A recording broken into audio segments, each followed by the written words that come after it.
અને આ દિવસે એક બાપ પોતાની દીકરીને વિદાય કરી અને છેલ્લે ખાલી દીકરી શું કહે ખબર છે?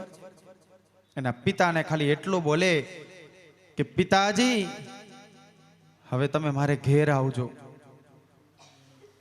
કેમ કે હવે મારું ઘર આજથી મારો વર મને જેમ રાખે ને એમ કે હું રહીશ, તમે મારે ઘેર આવજો. એટલું કહી અને દીકરી પોતાના બાપની જે દિવાલ છે એ દિવાલની અંદર 2 થાપા મારીને જાય. આનો મહત્વ શું? તો કે હું આ આંગણામાંથી એક ચપટી રજ પણ નથી લઈ જતી, માત્ર લઈ જાઉં છું તો મારા મા બાપે મને જે સંસ્કારોની મૂડી આપીને એ સંસ્કારોનું ભાથું આજે હું બાંધી અને મારા પતિના ઘેર હું જાઉં છું. પણ તમે ચિંતા ન કરતા, હું કે મારા 2 કુળની લાજને કે કાયમ જાળવીશ.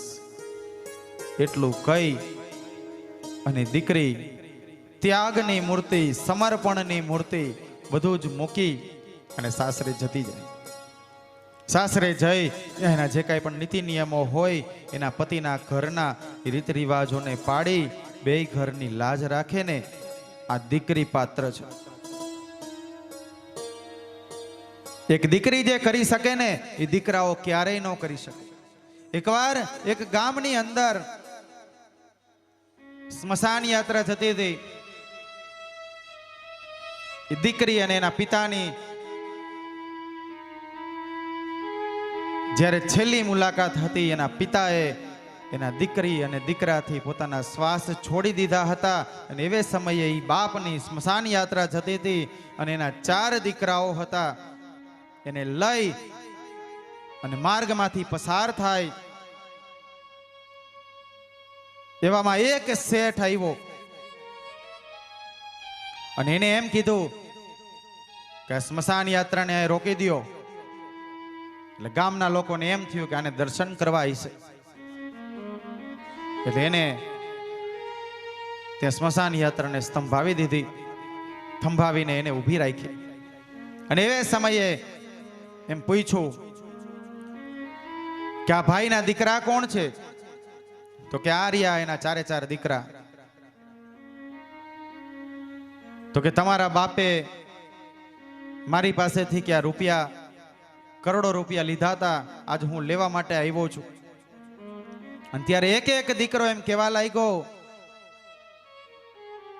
હવે તો અમારો બાપ વયો ગયો, અમે કાંઈ નહીં આપીએ.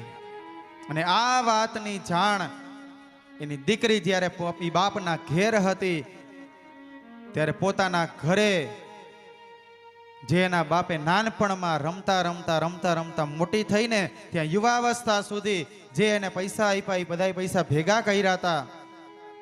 એ પૈસામાંથી એના પિતાએ એને જે ઘરેણું બનાવી દીધું હતું ને એ ઘરેણા એ દીકરી આજે બાપના ઘરે મૂકીને ગઈ હતી. અને પહેલી વાર એ દીકરીએ એ પોતાના રૂમમાં જઈ